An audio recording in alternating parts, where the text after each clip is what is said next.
case, my point here would be that we are at an international juncture where nuclear weapon arsenals are increasing in number.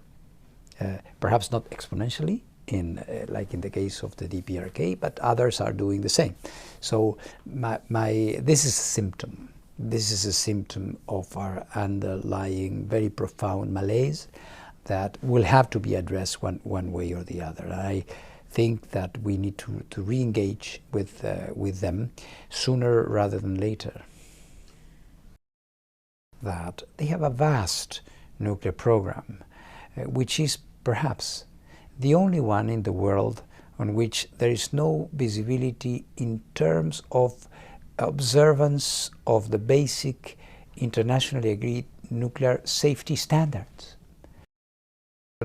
Yes, we should condemn and not in any way accept that this setting aside of international norms and UN Security Council resolutions are international law. But yes, after that, what? We slam the door, and then have we solved anything? Or are we, on the contrary, exacerbating the conditions for a situation that may go out of hand?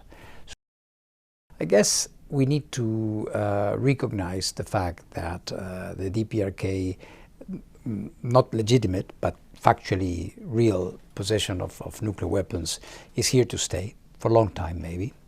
And we have to reassess the kind of engagement we should have with them. It's very important while we continue to sustain and to reiterate the need for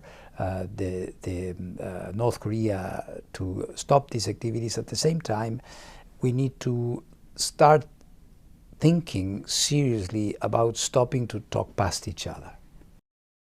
Well, I think it is a particularly serious one. No one could deny that. But at the same time, we have other situations, and it suffices one of them to go wrong for us to have the unthinkable. And this is behind our efforts in the war in Europe, in Ukraine, to try to avoid a nuclear accident. That these hypothetical scenarios whereby association with a nuclear weapon state would be a trigger for nuclear use has been used by other countries as well. So, whereas, and I want to be clear, whereas we do not celebrate, endorse, or banalize this, how could we? We are not surprised.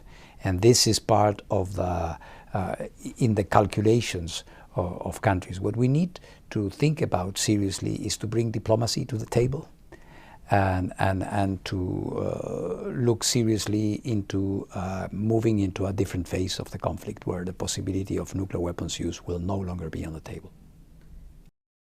From the United States. But the fact of the matter is that Iran has far advanced capacities which are not foreseen in the JCPOA. So you want to call it JCPOA, call it JCPOA, but it will have to be very different. It will have to be much, much stronger, and we are ready to work with them. This is why I'm so keen on listening to him. It's a new president.